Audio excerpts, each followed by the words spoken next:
Liverpool ने चोरी किया बार्सिलोना से फेडरिको चिएसा। अब चिएसा तो भैया चले गए, लेकिन अब बार्सिलोना की नज़र है लिवरपूल को ये एक स्टार बॉय के ऊपर। क्या कहानी आज की वीडियो में आपको बताने वाला हूँ। साथ ही साथ रोनाल्डो भैया मॉक करे हैं the legend of the game Pele को, क्या कहानी वो भी आज की वीडियो में डिस्कस करेंगे। चेल्सी कैसे अपने ही प्लेयर्स को भैया फोर्स आउट कर रही है, मतलब एक तरीके से ना बुली ही कर रही है। क्या कहानी है वो भी आज की वीडियो में, और at the end we gonna talk about Marco Alonso की कहानी as well. So hey guys, welcome back to another video of AKG. आज की वीडियो को लाइक नहीं किया लाइक, चैनल को सब्सक्राइब नहीं किया सब्सक्राइब कीजिए, क्योंकि हम डेली 7:30 बजे आपके लिए फुटबॉल की अपडेट्स लेकर के आते हैं। सबसे पहले लेट्स टॉक अबाउट भाई मार्को अलोंसो की कहानी क्या चल रही है। तो छोटी सी कहानी इसलिए शुरुआत में कवर कर दे रहा हूँ। अलोंसो जो बार्सिलोना के प्लेयर थे वो जो है वो भाई अब एज अ फ्री ट्रांसफ़र जाने वाले हैं Celta Vigo. Celta Vigo La Liga की एक क्लब है और वो ला लीगा में ही रहेंगे अब। तो सेल्टा वीगो वो ज्वाइन करने वाले हैं। फ्री ट्रांसफ़र था तो यहाँ पे जो है वो कुछ पैसे बार्सिलोना को मिले नहीं, बट हाँ सैलरी स्पेस में जो है वो कुछ स्पेस कम हुआ होगा। लेकिन इसका ऐसा बहुत ज़्यादा फ़ायदा बार्सिलोना को नहीं हुआ है, क्योंकि उसकी सैलरी भी बहुत ज़्यादा नहीं थी। जितनी थी उसका कुछ ही प्रपोर्शनेट सैलरी का इस्तेमाल बार्सिलोना कर पाई है। जो मैंने आपको बताया था अभी तक बार्सिलोना 1:1 के रेशियो में नहीं आई है, 1:4 या 5 के रेशियो में। तो अगर 500 रुपये सैलरी रहा होगा और 500 रुपये सैलरी कम हो गया बार्सिलोना की सैलरी स्पेस में, लेकिन स्टिल बार्सिलोना केवल 100 ही रुपये का इस्तेमाल कर पा रही है।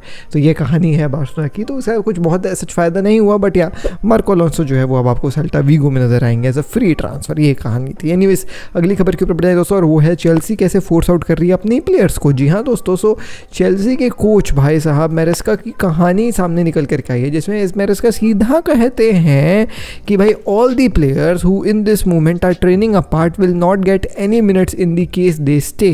यानी कि भैया यहाँ पे कोच का कहना ये है कि जिन प्लेयर्स को मैंने ऑलरेडी आउट कर दिया है, मैंने कह दिया कि भैया मेरा प्लान्स नहीं है आपके साथ। और क्या होता है ना, इन जनरल क्लब लोग के मैनेजर लोग अगर ऐसा कह देते हैं कि भाई XYZ प्लेयर्स के साथ मेरा मतलब प्लान नहीं है इस सीज़न काम करने का, बट स्टिल वो प्लेयर्स टीम के साथ ही ट्रेन करते हैं। बट यहाँ पे मैं इसका सीधा उन प्लेयर्स को छुट्टी दे दिया है, बोला कि भाई आपकी एंट्री टीम में ही बैन है, आप इंडिविजुअल ट्रेन करिए खुद के लेवल पे, हम आपको टीम ट्रेनिंग सेशंस नहीं प्रोवाइड करेंगे। अब क्या ये उस कॉन्ट्रैक्ट का जो है वो भाई उल्लंघन है, वॉयलेशन है, ये तो मुझको नहीं पता। As a lawyer I guess contract को वापस पढ़ना चाहिए, क्योंकि ट्रेनिंग इज़ समथिंग जो मेंशन रहता है कॉन्ट्रैक्ट में as far as I know. और अगर वो चीज़ रोक रही है चेल्सी करने से, तो the players can take legal action on Chelsea. But Maresca का कहना ये है कि भाई हम डायरेक्टली उन प्लेयर्स को ऑलरेडी बोल चुके हैं कि हमारा कोई प्लान नहीं है आपके साथ। आप अगर इंडिविजुअल ट्रेन कर रहे हो, मैंने आपको ऑलरेडी नोटिस दे चुका है इंडिविजुअल ट्रेन करने का, तो फिर जो है वो आप अपना कहानी जो है वो समझ लीजिए। आगे जो प्रेस कॉन्फ्रेंस या इंटरव्यू में जो सामने मीडिया वाला आदमी था वो पूछा कि क्या ये आप स्टर्लिंग के बारे में कह रहे हैं, तो मैरेस्का कहता है कि भाई my advice to Sterling, he knows exactly what he has to do, it's not just Raheem, all of them कहता है। अब कौन कौन से प्लेयर हैं जिनको जो है वो भाई चेल्सी फोर्स आउट कर रही है क्लब से, ये बोल रहे कि तुम जाओ अपने लिए नया क्लब खोज लो, ये देख लीजिए लिस्ट। ऑल दो आई एम नॉट 100% कन्फर्म दो, क्योंकि ये एक फ़ैन मेड लिस्ट है न्यूज़ इकट्ठा करके। तो Chalobah, Carney, Sterling, Chilwell, Angelo, Fofana, Broja और आपका लुकाकू और कैपा, इन लोग तो जो है वो भाई क्लब छोड़ने ही वाले हैं। तो ये कुछ लिस्ट है ऑफ ऑल दोस प्लेयर जिनको इंडिविजुअल ट्रेनिंग करने के लिए चेल्सी कह दी है, और इनको कह दी कि आप जाइए अपने लिए जो है वो नया क्लब खोज लीजिए, which is quite wild because I have never ever भाई साहब सीन दिस हैपनिंग।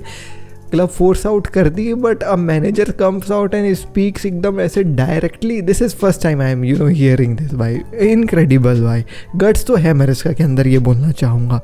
अगली खबर के ऊपर आ जाते हैं दोस्तों, और वो है बार्सिलोना क्या चाह रही है भैया लिवरपूल के यंगस्टर को। तो फेडरिको चिएसा की कहानी मैंने आपको कल ही बता दी थी कि Liverpool is very much interested in signing him and apparently they have completed it signing as well.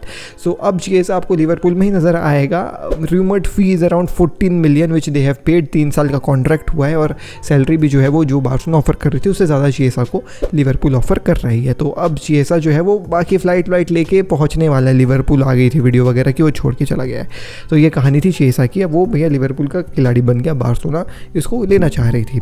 लेकिन अपेरेंटली बार्सिलोना का इंटरेस्ट कूल डाउन हो गया फेडरिको चिएसा के ऊपर, क्योंकि अंसू फाटी रजिस्टर हो गए थे, तो अंसू फाटी रजिस्टर हो गए थे, तो फिर बार्सिलोना थॉट कि यार अंसू फाटी वापस आ जाएगा। उसके बाद हमारे पास ऑलरेडी फरहान टोरेस है ही उस पोजीशन में, राफिनिया भी खेल ही लेता है, डैनी ओल्मो भी अब खेल ही लेगा। एंड जब गावी आ जाएगा तो फिर डैनी ओल्मो और गावी को साथ में कैसे करेंगे, तो डैनी ओल्मो को लेफ्ट हैंड साइड खिलाएंगे। तो थोड़ा सा ऐसा कहानी है। और also Barcelona properly left winger नहीं अभी जो है वो प्ले करवा रही है, क्योंकि 4-3-3 हम खेल नहीं रहे, 4-2-3-1 खेल रहे हैं। तो ये कहानी है थोड़ा सा इंटीरियर ही, तो वो डैनी ओल्मो काम कर देगा। तो बार्सिलोना थॉट कि यार instead of going 14-13 million for Federico Chiesa, let's save some money. So ये कहानी हुई और अंसू फाटी रजिस्टर हो गया था, तो उनका मन में ये भी आया कि अंसू फाटी वापस आ जाएगा इंजरी से, तो फिर क्या ही कहोगे। अंसू फाटी के ऊपर हांसी फ्लिक काफ़ी ज़्यादा ट्रस्ट कर रहा है। And even one of his press conference जो भी हुई थी 2-4 दिन पहले ही क्लियरली सेड कि अंसू फाटी प्री सीजन से पहले काफ़ी ज़्यादा बवाल था और हम लोग पूरा ट्रस्ट करते हैं उसके ऊपर। I really hope so that he comes back and वो हम कोशिश करेंगे उसके प्री सीजन वाले फॉर्म को ही जो है वो बचा के रखने का, ऐसा उसने कहा था। तो बार्सिलोना का कहना यह है कि अगर हांसी फ्लिक ट्रस्ट कर रहे हैं अंसू फाटी के ऊपर, तो फिर अपन को कोई मतलब नहीं है लेफ्ट विंगर के ऊपर जाने के लिए। It's better that we wait for this season and in next season will explore all the options जो भी है निको विलियम्स या राफेल लियो के रिगार्डिंग। अब जो है वो बर्नाल की इंजरी भी हो गई, तो फिर बार्सिलोना के मन में यही आ गया है कि भाई अब now instead of going for a left winger we need to sort a CDM, because Bernal जो है वो भाई पूरे सीज़न के लिए बाहर है। उसको एसीएल टीयर तो हुआ ही हुआ है, उसके मेनिस्कस की भी जो है वो कुछ पार्ट में लफड़ाबाजी हो गई है, तो he is out for the complete season यहाँ पे। तो बार्सिलोना ने अपने सभी फंड्स को बचा करके अब प्लानिंग करी है एक सीडीएम खरीदने के लिए। लेकिन फुल फ्लैच प्लान ये है कि इस सीज़न के लिए हम एक जो है वो शॉर्ट टर्म रिप्लेसमेंट लेकर के आएंगे। इट कैन बी इधर ऑन अ लोन और अ परमानेंट ट्रांसफ़र। डैको को सौंपा गया है ये जिम्मेदारी 10 से 12 मिलियन के आसपास का कोई सीडीएम खोजने के लिए। He is on it. Last day of the transfer window में आपको ये कहानी होते हुए नज़र आ सकती है। लेकिन अभी नंबर 1 ऑप्शन जिसको बार्सिलोना एक्सप्लोर कर रही है वो है भाई साहब लिवरपूल का सीडीएम यंगस्टर जिसका नाम है स्टीफन। अब देखो दोस्तों, इसका सरनेम कुछ ज़्यादा ही जो है वो ख़तरनाक है, तो मैं नहीं बोलना चाहूँगा, इसलिए स्टीफन ही बोलूँगा। अब ना स्टीफन जो है वो जब थियागो था लिवरपूल में तब काफ़ी ज़्यादा जो है वो हिट हुआ था, और ये प्रॉपर सीडीएम टाइप का ही खेलता है। जब तुम इसके हाईलाइट्स देखोगे तो तुम बोलोगे कि भाई he is class apart, and he was literally. And ऐसा माना जा रहा है कि Thiago is the only guy जिसने रिकमेंड किया हांसी फ्लिक को टू कैट स्टीफन अगर बर्नाल जो है वो इंजर्ड हो गया है। लेकिन अगर ये बंदा इतना ही बेहतरीन है तो लिवरपूल इसको क्यों नहीं खिला रही है, ये आपके मन में सवाल होगा। The main reason here is कि ये एक एसीएल इंजरी के बाद खुद लौटा है, तो ये खुद एसीएल इंजरी के बाद जो है वो लौटा है लिवरपूल में, and he is looking for proper game time. उसको जो है वो गेम टाइम मिलेगा तो वो शायद अपना वापस से वो फॉर्म को जो है वो रीगेन कर पाए, बट अब श्योर नहीं है क्योंकि एसीएल इंजरी हुई है, तो इट्स नॉट श्योर कि अब वो वापस से वो फॉर्म रीगेन कर पाएगा कि नहीं कर पाएगा। उसको गेम टाइम लगेगा, उसको थोड़ा वक्त लगेगा वो फॉर्म रिगेन करने के लिए। लिवरपूल एग्जैक्टली वो नहीं है भाई उनके पास टाइम कि वो यंगस्टर को खिलाएं और वक्त लगवाएं, तुम नहीं है हमारे पास टाइम। तो इट्स बेटर तुम लोन में चले जाओ, कहीं पे गेम टाइम वगैरह जो है वो खोजो और फिर जो है वो आ जाओ। देयर वॉज अनदर क्लब जो काफ़ी ज़्यादा इंटरेस्टेड थी, जर्मनी की कोई क्लब थी, मैं नाम भूल रहा हूँ, उसको लोन में लेने के लिए। लेकिन now that Barcelona have knock the doors, obviously भाई स्टीफन की नज़रें जो है वो बार्सिलोना के ऊपर है। ही इज़ यंग, उसकी एज यहाँ पे शो हो रही होगी और काफ़ी अच्छा नज़र आ रहा है, but still he needs time to get his form मतलब बैक। एसीएल इंजरी हुई है। Everything about this deal looks perfect to me. Loan option के साथ आप कभी भी रॉन्ग नहीं हो सकते हो, but the reason why I am थोड़ा सा spectacled about this deal is the 4 million की जो है वो loan fee which Barcelona will be paying Liverpool apparently. तो 4 मिलियन हम लोन फ़ी पे करेंगे इस बंदे के लिए, और इसकी फॉर्म वापस आएगी कि नहीं आएगी इसके ऊपर क्वेश्चन मार्क है। और 4 मिलियन देने के बाद भी ये हमारा प्लेयर नहीं बन पाएगा, ये एक चीज़ जो है वो मुझको थोड़ा सा परेशान कर रही है। बट लेट्स सी क्या होता है, अब तो वक्त ही हमको बताएगा क्या बार्सिलोना इसको लेगी या फिर डेको जो ऑप्शंस को खोज रहा है 10 से 14 मिलियन के बीच में उनमें से कोई एक आएगा। अब आखिरी खबर के ऊपर बात कर लेते हैं दोस्तों, और वो है रोनाल्डो मॉकिंग पेले। अरे भाई साहब क्या कहानी, चलिए मैं आपको बता देता हूँ। अब इससे आगे इस वीडियो में आगे बढ़ने से पहले कोई भी कही हुई बात मेरा ओपिनियन है ही नहीं, मैं ये बता दे रहा हूँ। मैं आपको न्यूज़ इकट्ठा करके दे रहा हूँ कि किसने क्या क्या बोला, ये मैं बता के दे रहा हूँ। These are not my words. मेरा कोई ओपिनियन इस टॉपिक के ऊपर नहीं है, कुछ भी नहीं है।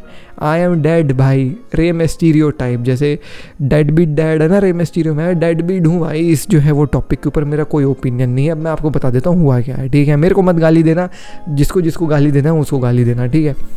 रोनाल्डो एक अपने पॉडकास्ट कर रहे थे यूट्यूब चैनल के ऊपर, वहाँ पे जो है वो रियो के साथ बैठे हुए थे एंड अपेरेंटली ही सेड कि भाई मेरा एम जो नेक्स्ट है वो है 900 गोल्स करने का। 899 गोल्स में रोनाल्डो है and he said the main aim is to have 1000 goals and become the first player to achieve that 1000 goal वाला जो है वो rank, which is really very good.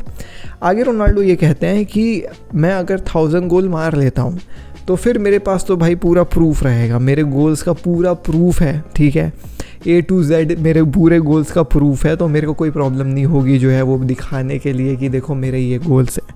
अब ये डायरेक्ट शॉट जो है वो पेले वगैरह के ऊपर था, जो रियो ने भी जो है वो कहा कि तुम पेले के बारे में बात कर रहे हो, तो रोनाल्डो कहते हैं कि no I totally respect them but still मेरे पूरे गोल्स एक वीडियो में जो है वो दिख सकते हैं 1000 तक। अब ना कहानी कुछ ऐसी होती है कि पेले जो है वो ऑफिशियल गोल्स जो है पेले के वो हमेशा विवादित रहे हैं कि कितने गोल्स पेले ने ऑफिशियल मारा है। कई लोग कहते हैं कि वो फ्रेंडली गेम्स को भी काउंट कर लेता है, कई लोग कहते हैं कि वो किसी भी चीज़ों को वो और काउंट कर लेता है, तो ये बहुत विवादित बयान है। तो रोनाल्डो का कहना वही है कि मेरे पास तो पूरा वीडियो प्रूफ रहेगा मेरे गोल्स का, ठीक है। आगे वो ये भी कहता है अगर दे वांट टू भाई साहब मेक मी क्वेश्चन तो मेरे पास ट्रेनिंग के भी फुटेजेस है जिसमें मैंने गोल मारा है, तो I can include that as well. तो रोनाल्डो टोटली मॉक कर रहे हैं यहाँ पे जो है वो पेले को, ये चीज़ एकदम क्लियर है उसके स्टेटमेंट से ही। अब इसके बाद बहुत सारे ब्राज़ीलियन लोग गुस्से में, ब्राज़ीलियन लोग कह रहे हैं कि बहुत ज़्यादा एरोगेंट है फॉर अ पर्सन जिन्होंने एक भी जो है वो वर्ल्ड कप में केओ गोल नहीं मारा। On the other hand Pele has one 3 world cup. आगे ब्राज़ील का कोई ऐसा ऑफिशियल पेज था जिसमें उन्होंने ये पोस्ट किया जिसमें पेले अपना 1000th गोल मार रहे थे, वो उन्होंने दिखाया। तो ऐसे करके अब बहुत लफड़ा हो गया रोनाल्डो के खिलाफ। ब्राज़ीलियन फैंस काफ़ी ज़्यादा बमके हुए हैं कि आप लेजेंड ऑफ द गेम को कैसे डिसरिस्पेक्ट कर सकते हो। It's okay to get that stature जो आप जहाँ पे हो, आपके लेवल पे पहुँचना मुश्किल है, आप जो वर्ल्ड फुटबॉल में कर रहे हो, आप लेजेंड ऑफ अ गेम हो, वो बात अलग है, लेकिन आप लेजेंड ऑफ द गेम को कैसे डिसरिस्पेक्ट कर रहे हो, दैट टू जो अब भाई साहब इस दुनिया में नहीं रहे हैं। तो ये कहानी रोनाल्डो के ऊपर अब चल रही है। Brazilian fans are angry upon him. मेरा क्या ओपिनियन है? मेरा कोई ओपिनियन नहीं है। पेले की कितने ऑफिशियल गोल्स हैं वो भाई किसी को नहीं पता है, वो ऑफिशियल रिकॉर्ड होंगे तो ठीक है, नहीं होंगे तो ठीक है भाई, मैं क्या कर सकता हूँ। बाकी पेले लेजेंड है, रोनाल्डो भी लेजेंड है। अगर वो गोल रिकॉर्ड तोड़ता है और कहता है कि मेरे पास प्रूफ है भाई अपने गोल्स को जो है वो सब्सटेंशिएट करने का, तो फिर गुड टू रोनाल्डो। और पेले के पास अगर नहीं है अपने गोल्स को सब्सटेंशिएट करने का तो फिर अब वो पेले जाने भाई, उसमें मैं क्या कर सकता हूँ। तो मेरा कोई ओपिनियन नहीं है भाई, मेरे को गाली मत देना। रोनाल्डो को गाली देने का आप कमेंट में दीजिए, पेले को गाली देना है तो पेले को आप कमेंट में दीजिए, गाली मत दीजिएगा वैसे। लेकिन जिसको गाली देना है, आप रोनाल्डो फैन है, ब्राज़ीलियन फैंस को गाली देना मेरे को मत बोलो। मैं न्यूज़ एग्रीगेटर है, मेरा काम है बस न्यूज़ ला करके तुमको देना, ठीक है। मैं मिलता हूँ अगली वीडियो में। दिस पीस, जय हिंद, वंदे मातरम। फुटबॉल की नॉलेज दिमाग में चैनल भरा के जुनून से, फुटबॉल की खबर एक जी के साथ, फुटबॉल की खबर एक जी के साथ, फुटबॉल की खबर एक जी के साथ, फुटबॉल की खबर एक जी के साथ।